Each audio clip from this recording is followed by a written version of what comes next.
so I don't feel like if you want to sit on the table in the front row or whatever works best for you, it doesn't matter. But thank you very much for bringing the rain. We appreciate it. I was just telling Chuck that this is probably the coolest spring training that I've been part of. I mean, it just, we had a couple mornings on photo day that we actually put out a sign to the players not to walk on the grass because there was frost, and the damage that those footprints can do in the grass, is pretty severe. So while we didn't walk on the grass, neither did the players. But it's been a great camp so far. Appreciate you guys coming here. I know it's become a ritual after how many years now? Jeez, 12. 12 years. Yeah. 12 years. Some of you remember this session after your Saturday nights. Some of you didn't. But anyway, it's great having everybody here. It really is. And we thank you again for all the support that Angels Win gives the Angels organization and individuals and everything. Suffice to say, Billy Epler, if you have a report card, had a solid A in the off-season, he and his group. And I think one of the things that I've said to many groups in speaking this off-season is that while we were 80 and 82 last year and didn't achieve our goal and objective, which is to play game 163 and play in October, you could arguably say we had one of the most entertaining, exciting 80 and 82 seasons that you can have with some of the comebacks and performances. Obviously that's not good enough for us, but I've seen 81 win seasons that were just very, very difficult to get through. So last year we had a lot of great things. Individual winners, to watch Martin Maldonado come here and do what he did, to watch Andrelton Simmons, who is probably the best defensive position player arguably in the game, and what he does. His instincts and what he does on an everyday basis and what he sees. We all remember that play that Jeter had in the playoffs against Oakland. Andrelton Simmons thinks that way on every play, and it's really amazing to watch him. Then, just from us, our standpoint, that went through the second straight year with some health issues in the starting rotation. We had some guys step up in the bullpen. We had lost Mike for 40 games, almost 40 games, and that was a big blow to us as well. But we didn't waste any time in the offseason getting ready for 2018. Billy and his staff didn't worry about the analytics of what the market may or may not do. We were focused on what the club's needs were. And getting Justin Upton signed right from the get-go, and I got to remember if I get this right, but since 2012, we've had, I think, 45, 47 left fielders. Okay? And I got to remember, I'm going to mess this up, but can anybody name the 3 players who have played the most games in left field since 2012? Okay. Reggie Willits is one that you pick. Not Josh Hamilton. Not Josh Hamilton. Really? Mike Trout. J.B. Shuck. And I'm drawing a blank on the third right at the moment. The 3 players that, putting Mike Trout on that list for playing the most games in left field. That wasn't Gentry. I'll get back to on the third one. But that's kind of where that black hole has been for us. So having Justin Upton in left field, Mike in center, Cole at right, gives us a tremendous offensive and defensive infield now. Absolutely. Then we go out and make the Ohtani signing, which I really wish you could have seen the office at 10:30 that morning after Billy got the phone call and shared it with the operations department and then our department down the hall. It was truly, true jubilation because they worked their butts off. They worked their butts off behind the scenes quietly, basically lost their Thanksgiving to make sure that that presentation, everything got done. And I think Billy Epler deserves so much credit for the approach and the presentation and the commitment to getting that done, that signing done. We go to the winter meetings. get Zach Cozart an agreement done in place. And then Justin Upton played a tremendous role in helping us convince Ian Kinsler to waive his no trade and come back, or come to the Angels. And I think when you look at that defense and offense, those position players we have right now, it's as strong as we've been in a long, long time. We need good health and pitching. Obviously, we'll touch on that a little bit. Bullpen is going to be utilized in different ways. We'll end up probably having a couple multiple inning pitchers down there. If we go to the 6-man rotation and see how all that evolves. But our starters are healthy, and that's the biggest thing. And for them to have the kind of defense that we have behind them is huge. The offense, as we all know, scuffled a little bit in April and early May.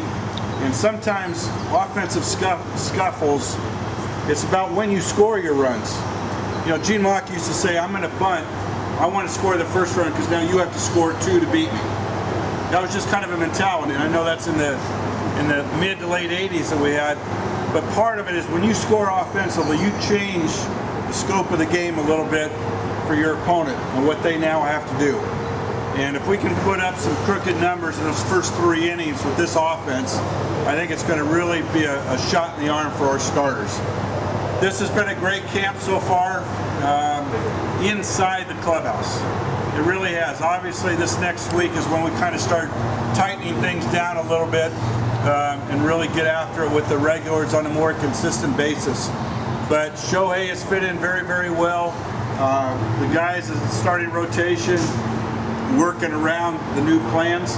On a given day, you know, where Soch and Billy and the coaching staff kind of has a plan laid out, there's a lot of flexibility. Shohei Ohtani works hard. I mean, for those of you who really know the intricacies of the game, it's one thing to go to a lot of hitters meetings and do all your work. Now you combine that with going with your pitching meetings and doing a lot of work and watching a lot of video on top of it and working out in that tent. He is meticulous. He expects nothing but the best for himself. He's driven. I mean, we've obviously done a lot of interviews with the Japanese media, and they just ask for our own opinion, what we've seen. He's a driven young man to make this succeed. And what that success is going to be is really anybody's guess as we move forward. But as Mike Scioscia and the staff like to say, it's a process, and it's going to unfold, and there is an adjustment. And he's working about as hard as any player, I think, athlete can work to get this accomplished. The rest of the club, Justin Upton, it's like he's been here, you know, came through the system. Ian Kinsler fit in real well. He and Simmons, you know, it was fun to watch Danny Espinosa defensively with Andrelton Simmons last year. That was as good a double play combo as there was in baseball. To watch Kinsler and Simmons is going to be equally as fun, and they truly like each other. Spend a lot of time talking, working different things defensively. That's going to be a strength. Zach Cozart, probably kind of a Cole Calhoun in the infield, maybe a little bit of an Adam Kennedy, Darren Erstad mentality. Just tell me what you want me to do, where you want me to go, and I'm going to go out there and play hard. I call him one of those, you know, gritty, blue-collar players. Kinsler brings a certain personality that we talked about that is needed.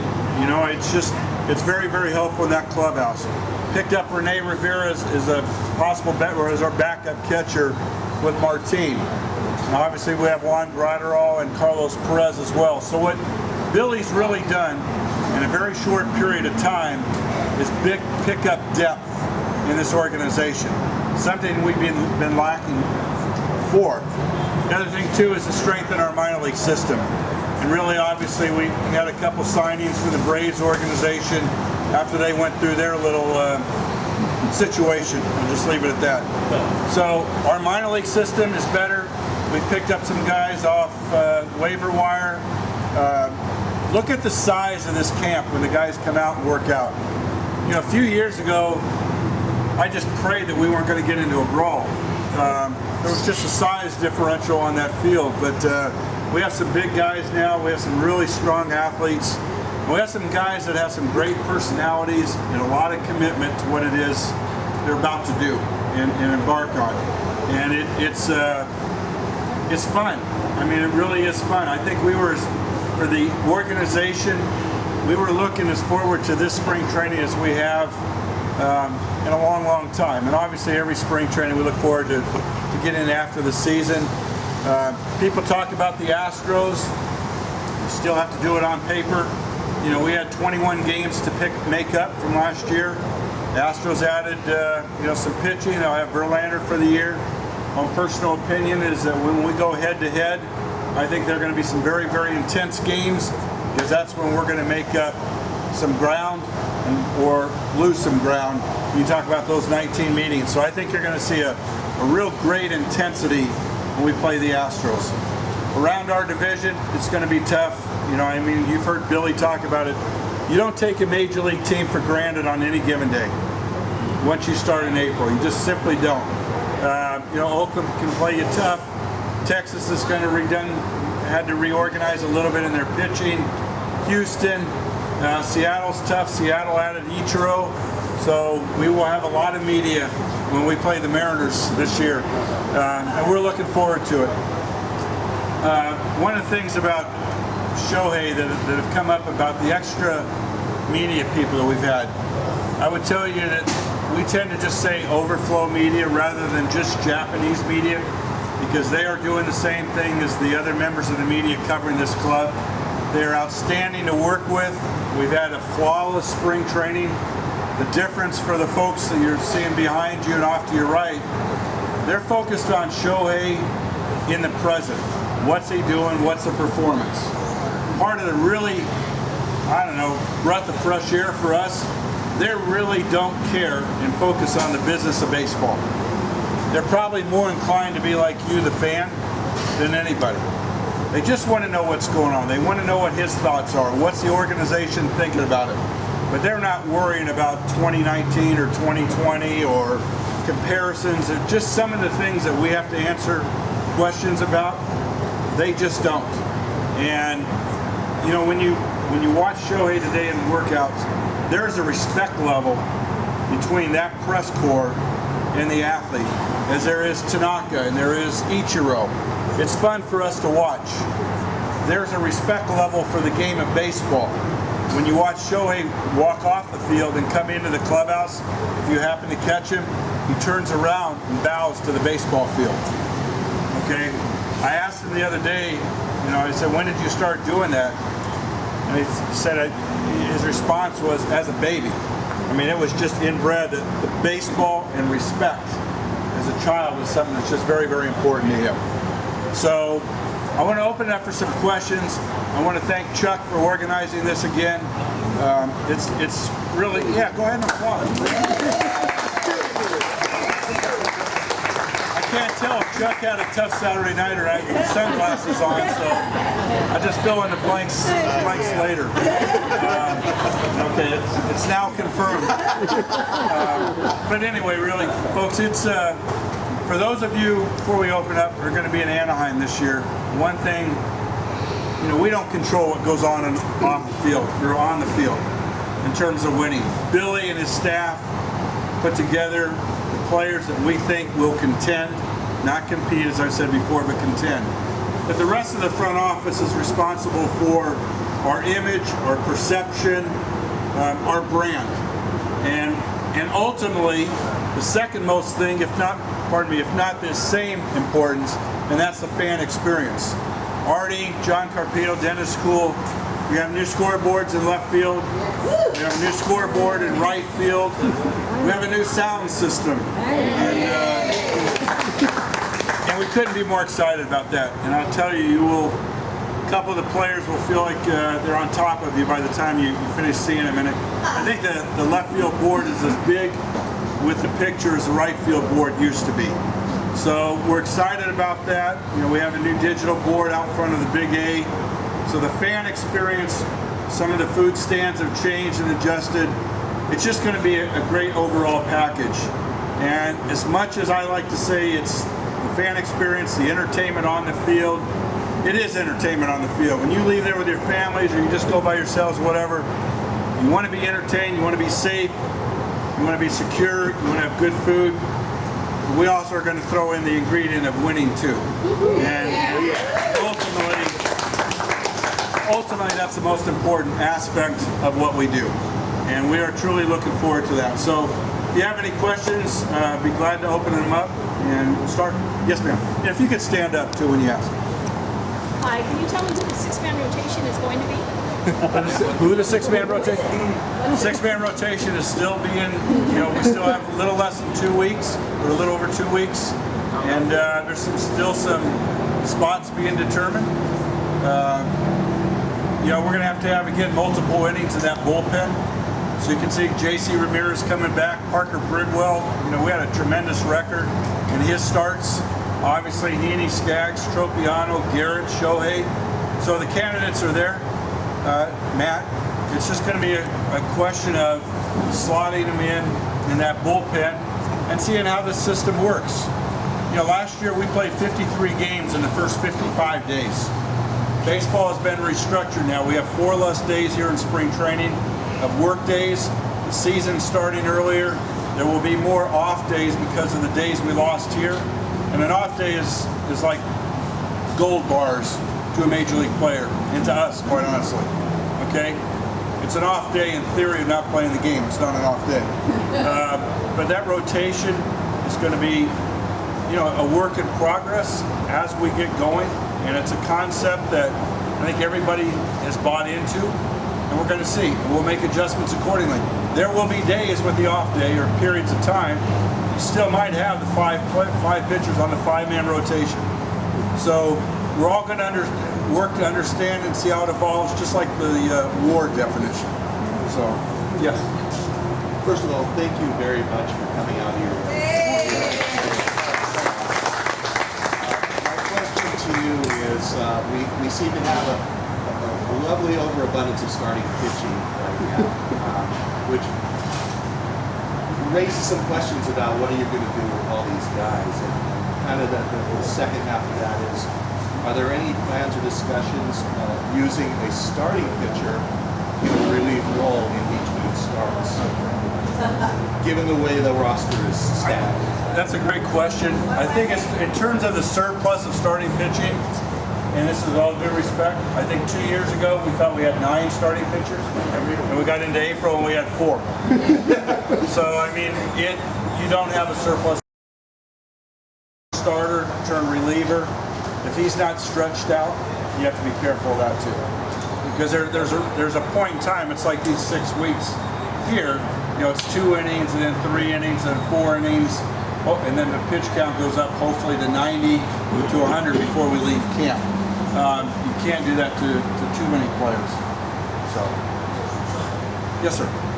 You're going to question on the rotation again. I've heard talk that maybe rather than a strict 1 through 6, that maybe your 1 or 2 starters might start every 5th day on a normal schedule. So you won't necessarily always follow the same guys. Have we been talking about that? That's exactly right. And that's going to depend on performance. That's going to depend on the health of each pitcher. That's what I'm saying right now, and it's a great way of asking the question, to say that we have a defined 1, 2, 3, 4, 5, 6. No, we don't. We don't. And everybody's going to have to be fluid with it, and we're going to see how it comes out of camp. Plus you mix in the off days. Plus you may mix in a matchup, so that somebody might have 5 off days that has a better matchup with them, so you go on a 5-man rotation as opposed to the 6-man rotation. They're all going to get their time off, and that's the most important thing. So really there's a lot of advantages to it, but it's almost like going to 7, 8, 9 when Tony La Russa and the A's, Honeycutt, Eckersley, G. Nelson, baseball's evolving and changing now, and this is going to be an experiment. I bring up Tampa, they're going to go the other way for 6 weeks because their schedule and off days can allow them to go on a 4-man rotation. You don't have to make certain decisions, and there's a lot of other intricacies to it. So I don't think Billy himself, Mike, Charlie Nagy, nobody could stand up here right now and say in total certainty the way it's going to be, because ultimately, like Shohei himself, we've had to wait on certain days to the next morning that we announced that he's going to DH that day. Because you got to see how people feel. So you may have somebody that's coming up lame that, or just a little sore, stiff. Now we don't have to start him where it may have been we have to put him on the 10-day DL. You know, there's a lot of advantages to the structure of your roster that this 6-man rotation can help out. And to have some players that are coming back from some injuries, it's going to be advantageous for them as well. But we're not going to look at that, 33 to 34 start season. So, yes, sir. A couple questions. One, of those prospects for that 6-man rotation, how's their health?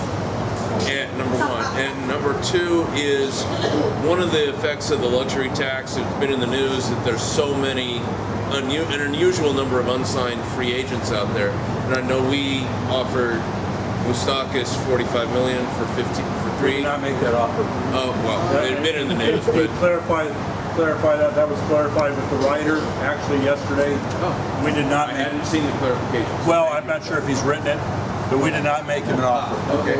Well, my question was, if that kind of money is even available, are we looking at maybe some pitching among those free agents that are out there? Well, first of all, in the free agent market, again, as we alluded to, we signed one of the premier free agents, in essence, in Justin Upton right out of the gate. Okay, and then Zach Cozart. Zach Cozart to me is kind of like a Ben Zobrist. He's just a winning style of ball player.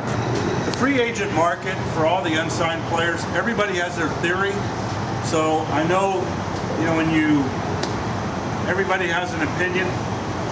But in talking to agents, talking to players, talking to different people, here's what I really believe. In relationship to the luxury tax, I'll get to that in a second. The game is evolving with analytics, okay? And I'm going to say that as a former assistant general manager.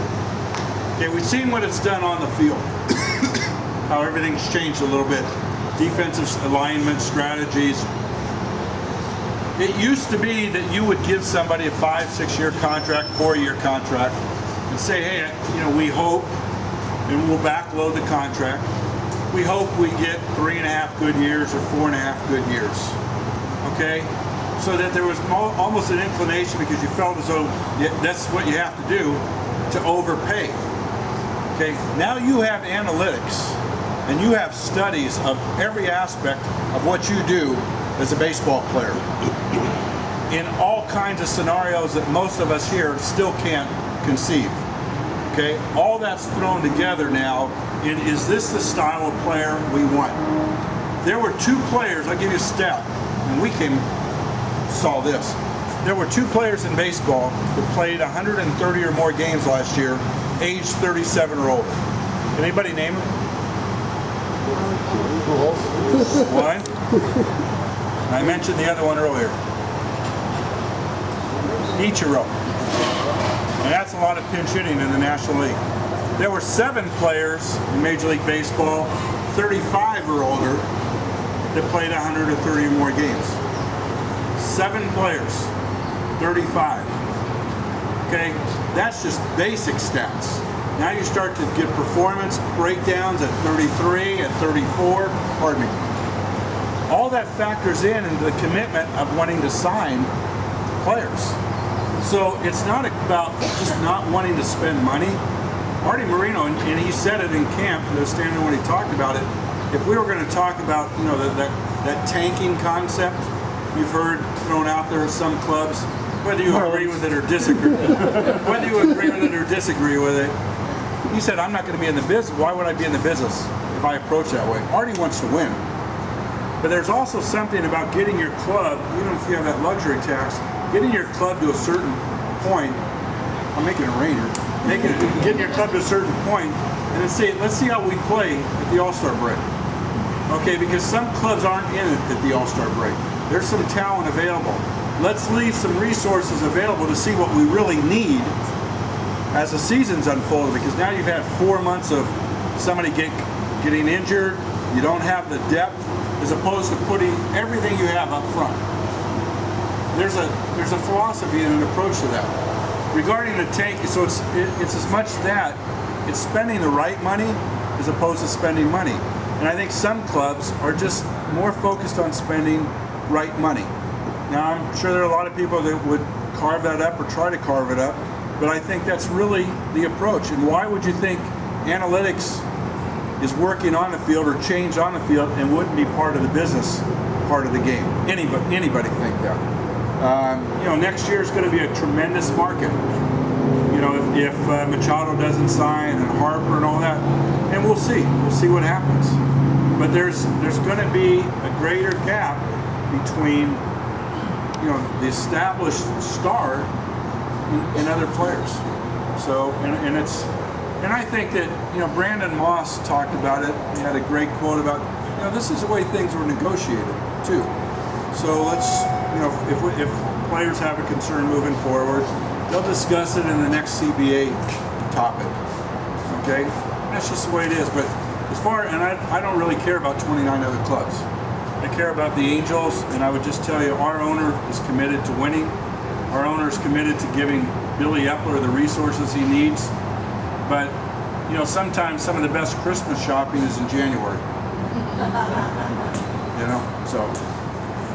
If you were to put a label, a slogan, a feel on this club and everything that you're experiencing, what year would you compare it to, and what would your label be for this year? We've had the Yes We Can, stuff like that. Yeah, just talking about label, talking about Gooby. You're talking about label and comparing this club to another club. That's a great question. That's really. Hi, Alex. Oh, God. Let's just look at the celebrities in the house.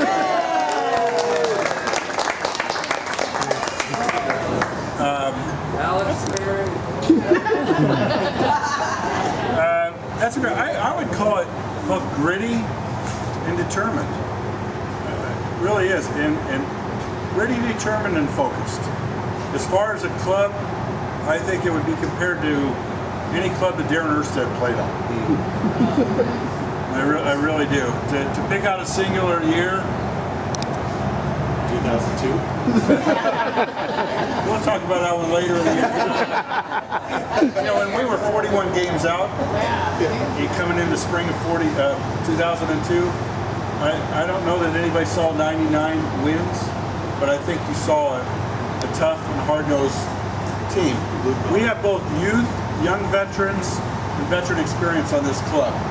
We have Ian Kinsler who's brought over 2 World Series appearances. So I think from that standpoint, probably some of the mid-2000s. We have to see how our pitching sorts out. If our pitching does what we hope and expect it to do, this could be a very, very probably early 2000s type of club. And I think probably with a even more consistent offense, this may be one of the best, if not the best, defensive club Mike Scioscia has had in his 19 years. So we'll see how that pans out. Yes, sir. First, I want to thank Chuck for putting this together again, and for you for being here. Angelswin.com, we love you. My question is, Jared Weaver, are we going to bring him back, sign him for a day, and when are we going to do this? I think what you have to do, and we're in contact with Weave, you have to let some things breathe a little bit. Right. From that standpoint, talking to Weave earlier in this spring, he's talking about, I didn't know there was a life outside of baseball. And I think you would see a lot of players that would say that because they're so tunnel visioned and focused. Anaheim is Weave's home. That ballpark and this organization. When Garrett Anderson left, went to the Braves and eventually Dodgers and Braves, that was hard for him. It was hard to leave. And hard for all of us. But that part of the business of baseball, time heals things. There really isn't anything that needs to be healed with Jared, and I think he alluded to that in the article. But let him be a family man. Baby number 3 is on the way, and I have no doubt because of the love that his family had in watching him pitch there, the commitment and everything he accomplished with the Angels, he'll be part of something in some way with us. Do we mention those types of things to players? Yes. Good. You know, so we'll see. But we let time kind of heal that. This is his first non-spring training. Oh, so we got to let that go. After how many years? Yeah. Yeah. And So- also FanFest next year. Is that something that's going to happen? This question for both. FanFest back in Anaheim, you mean, or Yeah. here? Yeah, we understand you had multiple things going. That's why Chuck had. Well, yeah. I think it's just ultimately it's picking the weekend. Yeah. It's Chuck and I communicating. It's Tim communicating back to Chuck Right. more than Chuck communicating to Tim. Transparency. But it's finding out when we have our, like last time we had our sponsor weekend, and you know, with our sponsor barbecue, it was outside. They had to move it, an emergency inside ballroom. So yeah, and hope to have that early this season. But actually, once the spring training schedule comes out, we try to find it when we have a home game on Saturday and a home game on Sunday, which are tough to secure. So yes, he's been very patient to answer your question. Yes, sir. Great question. Could you talk a little bit about the lowering of the right field wall? What was the rationale? Yeah, it's really not so much the lowering, it's the lowering of the line. So from right center, the line is just going to drop, you know, 18 feet to 8 feet. You know, if it helps one, it helps the other. We are traditionally a pitcher's ballpark, even though in 2000 we had 4 30 home run hitters. But it's different studies have been done on it, and I would tell you, so there's no conspiracy theories that factored into signing Shohei Ohtani. Played no role. That was discussed. The ballpark and the new scoreboards, and an out-of-town scoreboard will be new as well. That had to be done long before we signed Shohei in early December. So the plan and the discussions were to look into that. You know, the game is changing. A lot of strikeouts now in the game. Obviously, home runs, but there's been some doubles off that wall. That you know, we play their 81 games. So let's just see. We're going to see how it happens. And you know, I've seen Fangraphs or others do studies on how many more home runs, and you know, everybody looks at it, and the pitchers are intrigued to know how it's going to work. So the thought process was more just to accommodate the new scoreboard and the arrangements and stuff Yeah, like well, that. it's you know, ultimately it's the way the scoreboard will lay out, but ultimately it's about what goes on the field. You know, we're not going to change things in right center and that wall out there just you know, for a scoreboard. It factored into a small percentage, but really the product is not the board. The product are the players on the field. And does this change the game or alter the game? We'll find out a little bit this year. So, I was just going to comment that it seems to have more to do with the changes in the pitching style, a little bit less fly ball oriented. I see a few more guys that tend to induce more ground balls. Maybe that. well, there's different. You know, that's a good question about fly balls to ground balls. But you know, we live in an era now of launch angle and all that in baseball, and a lot more fly balls. Actually, if you get the ground ball pitcher, they're worth their weight in gold. But a lot of strikeouts, a lot of fly balls. You know, we're going to see if it helps some things offensively or hinders pitching. We think it's going to be a very balanced. You know, as Billy said when we put out, or we said when we put out the statement, it's something both pitch, offense, and pitching balanced, friendly. So we'll see. Every year, we always, as fans, love to hear about like the special projects and things that are going on in spring training. Are there some stories you can share with us about what Mike Scioscia's having the players up to, or things that make it a more enjoyable experience? David just asked about, are there any interesting spring training stories from underneath? And Special. that's kind of like HIPAA for me as the people. There are some things that have gone on that have broken down some barriers, and guys have had fun. Going to dinner. Specifics are hard. We've got a couple things coming up this week that might end up making the paper. Will be interesting. But Mike I guess the best way of saying it and answering that question is he puts people together that might not get together quickly on their own and breaks down the barriers. And I'm talking about Latin players going out with, American players, and Shohei, and a Latin player and an English player, American player going out to a dinner. All that kind of combines to work together. And we've had some interesting presentations, some better than others. We had our annual toy drive that we give to a women's shelter in Phoenix, and we took a truckload of toys over there that that are given to women's children on their birthdays. Some are saved for Christmas because some of these women aren't going to get out of the shelter. It's battered, abused, homeless. So probably of some of the things we do, I think we're as proud of that, because there is a giving, philanthropic part or aspect of what we try to do downstairs. And it's to remember how fortunate we all are, whether you're a player collecting a big check or a front office person being around it. We had a sign. Rene Rivera came to us and just said, for the school in Parkland, that's his community. So we had the players, we had a banner made, all the players wrote some very heartfelt thoughts. Father of a daughter who was there, fortunately wasn't shot, but sent me a picture of it being posted, and then we gave some hats that we wore that day. We've sent to his daughter. So giving back to the community, being in touch with the community, being in touch with reality in the real world is something that's very much a part of what we do and what Mike emphasizes underneath. So. Yes. With Otani, I hear that he's going to have a day off before and after he pitches.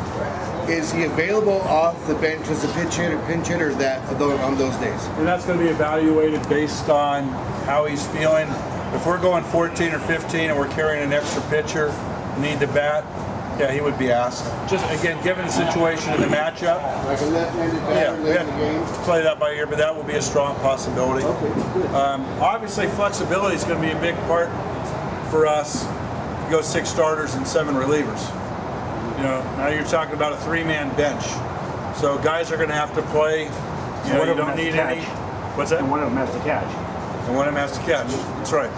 And you're going to have your 4th outfielder, and you're going to have a utility infielder. So we'll see how that works out. One of the things from the time that I was the assistant GM was you'll play in short, where somebody would pitch 3 innings at night. You need to give them a rest the next day. This organization and most teams in baseball do not play short. When you talk about roster or putting together a roster, you have to take into consideration you need somebody that has options. Mike Morin was our option guy last year. So he's on that shuttle to Salt Lake City because we need another starter, we need another reliever, a healthy arm. We have a day game after a night game. We go 10 innings. Say we give up 9 runs and we've used 4 guys in the bullpen. We need a fresh arm. Somebody's going to be taking that trip to Salt Lake City. If you go down and break it down at the end of the year, you see that in almost every team. Almost every team. So, yes, sir. Back on the philanthropic stuff, one of the things I noticed here that I thought was great was the 50-50. Raised a fair amount of money for local charity-ish things. Why don't we do that in Anaheim? There's a philosophical. It's just like found money waiting to be collected. Yeah, it's been discussed. We've looked into it with California laws. We've done a lot of studying on it, and it's a topic that comes up quite frequently.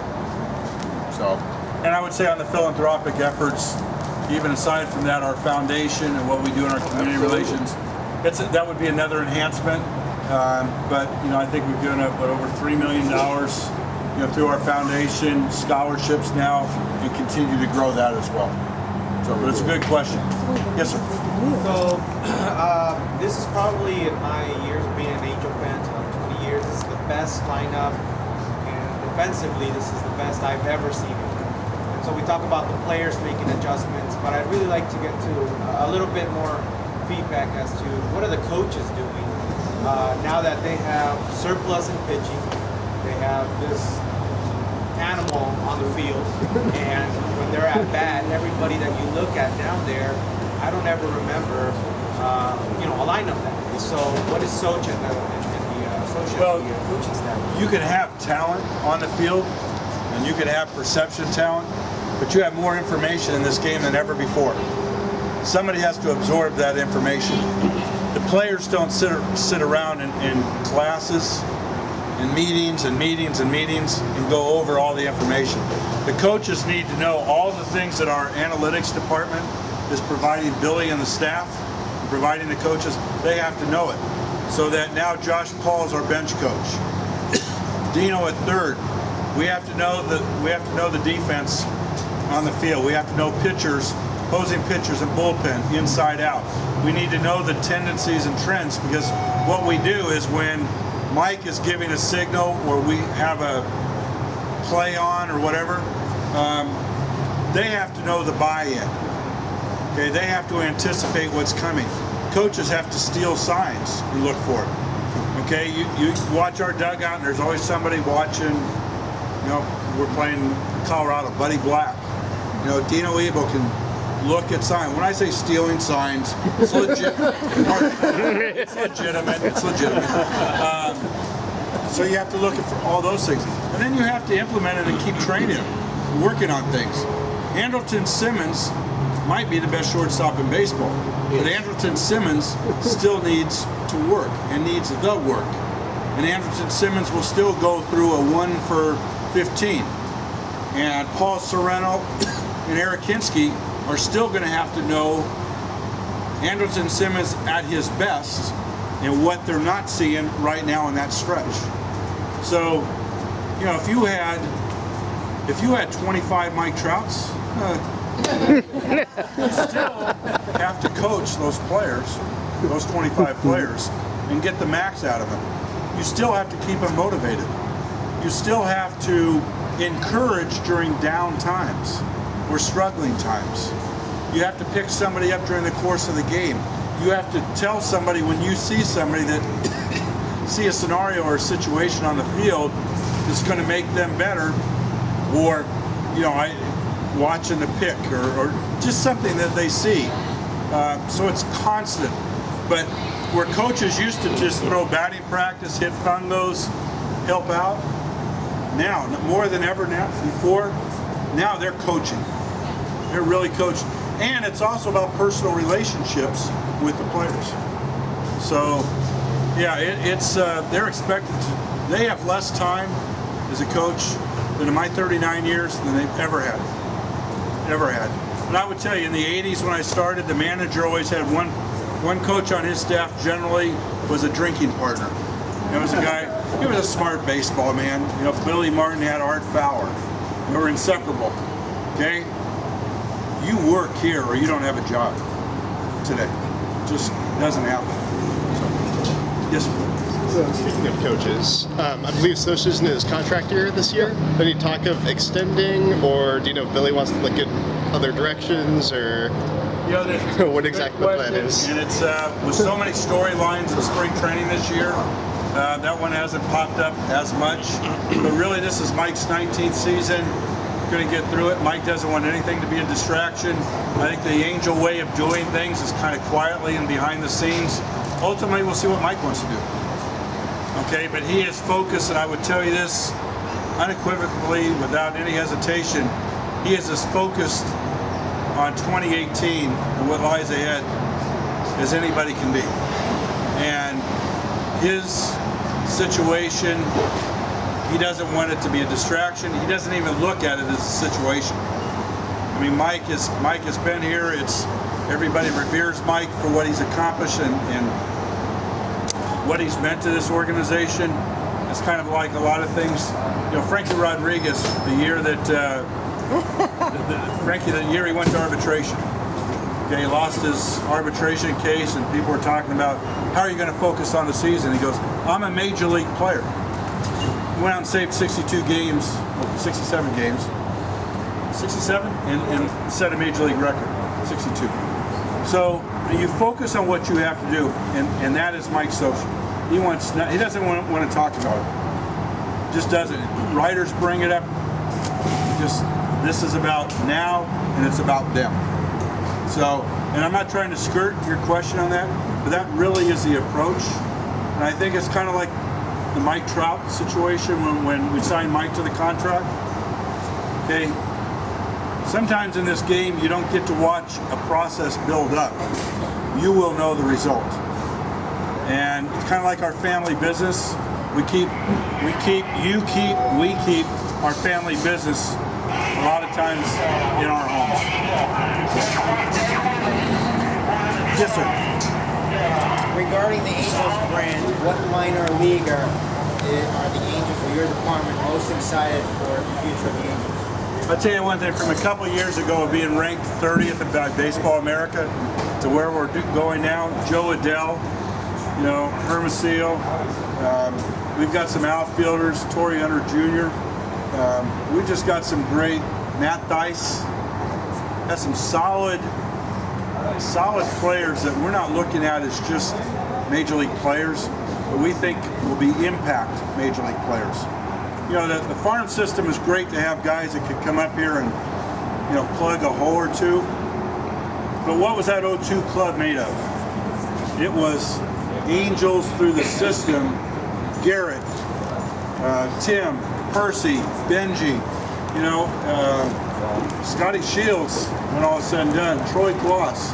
So to get back to where you ultimately want to be, and which brings me to the point of the Astros in a different way, you want to get back to where we were, to where they went. Not just winning a World Series and being first, but their farm system. Really good ones. Thank you. You want your farm system to replenish. You go out, we went out and got Eric and Seeley and Brad Fulmer in 02, but ultimately that was a system-developed organization. And when people talk about the Astros and use the word tanking and 100 lost 200 or 300 lost seasons, you still had Altuve, you had Keuchel, you had some pretty good ball players that went through that process to get to the point you win a world championship. So you want a group to grow together, ultimately. And I think right now, I haven't seen the recent numbers, but we're probably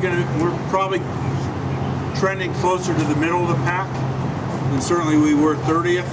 That's a credit to Billy. It's a credit to Matt Swanson, our scouting director, who you hear nothing about for the most part. But our scouting process and our draft process is as important as the guys we put out on this field, because it's our future. It's just simply our future. So we're excited. Jam Jones is another one, 20 years old. What a phenomenal young man. We all look at him as players, but I tell you, one of the things I love about looking at them as people. We have some good citizens. We have some good people. They treat each other well. And I'm looking forward to watching that progress to get to the major leagues. Maybe a couple more. Yes, ma'am. Okay, I have two questions. You mentioned Simmons, so what's the update on his shoulder? And the second one is, what's the feeling about isn't there a change in the number of times you can go out to the mound to visit? Communicate and all that. So two questions. Andrelton Simmons is fine. Within the day that he got hit, he just kind of rolled on the shoulder a little bit. We're thankful. Obviously, it wasn't this one, but he's good. Our medical team is second to none. They got it treated. He was fine. He thought he could have played yesterday if he had to. So he's fine. We'll side on the side of caution at this point of the season. And in terms of the visits, you'll have veteran players, veteran catchers, probably see it a little bit different. Sometimes a veteran catcher with a young pitcher, they may not be on the same page. They want to work things through.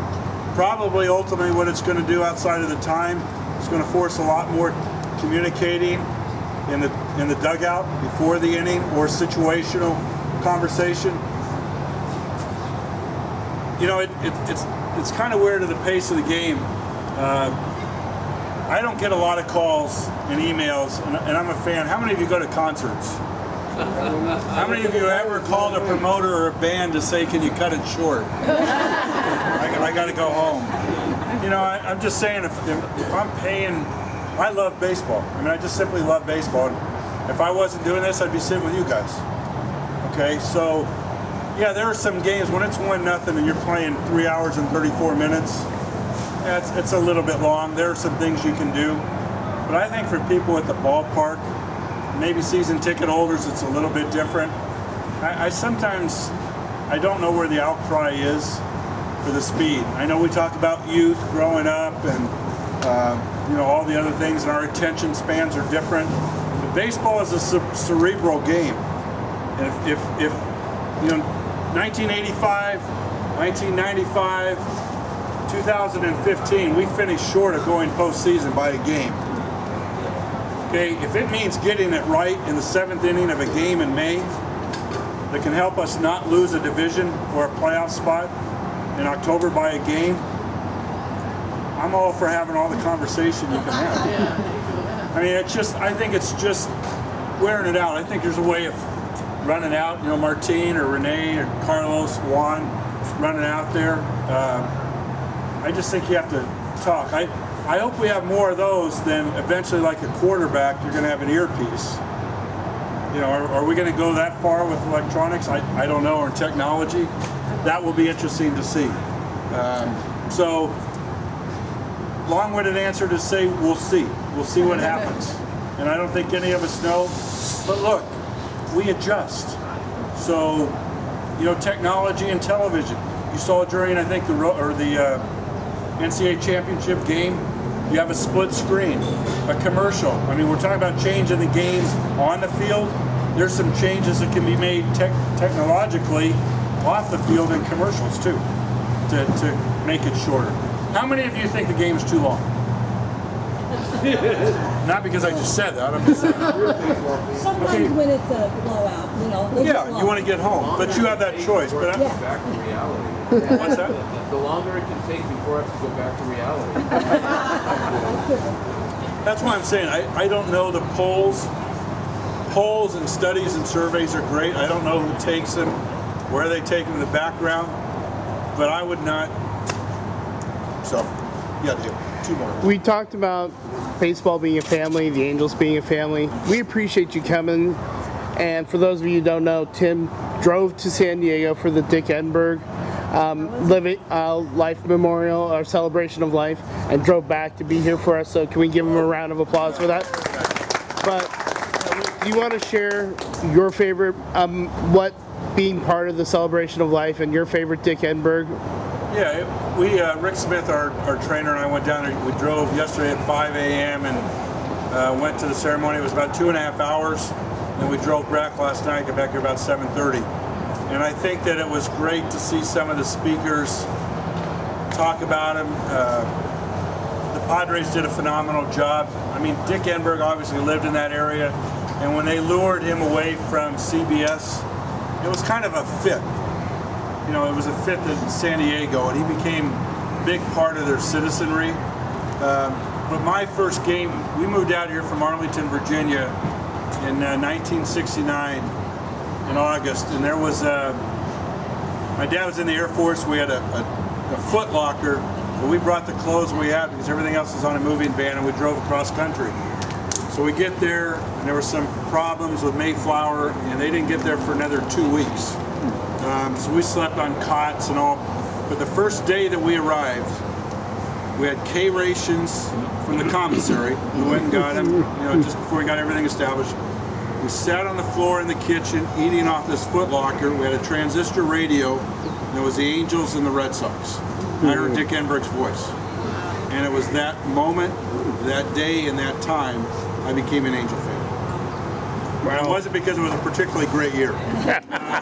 But, you know, meeting with him, we got to see him 2016, I think it was September 2016, and our department and I took a picture with him on the field, and we talked. Dick Enberg was like Bobby Knopp, was like Vin Scully. They're gentlemen. And for those of you in the older generation, gentlemen like that are fewer and far between. So many of the photos that were shown on the board, including sitting at the dinner table with family, and I don't think it was a Thanksgiving or Christmas dinner, he had a tie on. he looked good.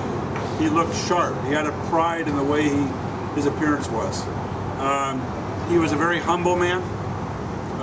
As many of the speakers said, he never realized or never acknowledged how good he was. And I think you have a greater following when you don't use the word I, and you make it about other people. Dick Enberg was, you know, when he passed away, I tweeted out, there's the I word, but I tweeted out, Dick Enberg was to broadcasting what Gene Autry was to owners. And I really do believe that. So it was a privilege to call him a friend. It was a privilege to have him part of Angels baseball. And I hope the acknowledgement, you know, Dick Enberg continues in the legacy. Because for the people of Southern California to have had Vin Scully, Chick Hearn, Dick Enberg, Bob Miller, some of the greatest of all time, not just because they were Southern California, but because they were the greatest of all time. I hope we all realize how blessed we were. So, final question. Yes, sir. I love the stadium, don't get me wrong, but is there any talk about renovating it so it wraps all the way around and like a lot of the other stadiums that we see in the area? There's some conversation, and we've gone through some talks with the city. It's not a question of both parties not wanting to get on the same page. It's about being together and what's the best plan for this facility long term. There's only so much space, obviously, but ultimately, you know, we're talking about, do we combine the major and minor league clubhouses together to have one superstructure? Do we go more vertical? That we don't have a weight room that's in a tent out in the parking lot? Okay, doing things like that. The berm is one of the things that's been discussed, but then you have to make sure you work around the bullpen and access to your truck compounds. Up there against the rocks is some very, very tough digging that would have to be done. Okay, so where is your money better spent? So there's a lot of different elements, and some great minds truly are sitting down and have been for several months to look at it. So it's not so much really just money, it's like what's going to sustain for the long haul, because we're not going anywhere. And this is a great area, it's a great access point, it's a great venue, it's quaint. You know, I know people fall in love with, you know, Talking Stick, and it's wonderful over there. But as a PR person, for me, it's easy to go to the clubhouse, pull a guy here, pull a guy over there, pull him outside. It just works. So, thank you guys very much. I know you're doing whatever after this. Chuck and I will talk in November, because we'll be busy in October. So we'll touch base in November. Okay? And I hope all of you enjoy the season ahead. You have my email address. I try to get back to people at some point. I don't put a time frame on it anymore because it's impossible. But if you have a question, please let me know. Try not to write me War and Peace, because I don't respond War and Peace, but I'll get back to you. And I thank you for people of all ages being here. You know, we have the Booster Club at home. They're diehard Angel fans, and we appreciate it. And so are you. And I think you're going to enjoy what lies ahead, because I know we're planning on it, not I'm planning. There you go. So, thank you. Thank you very much.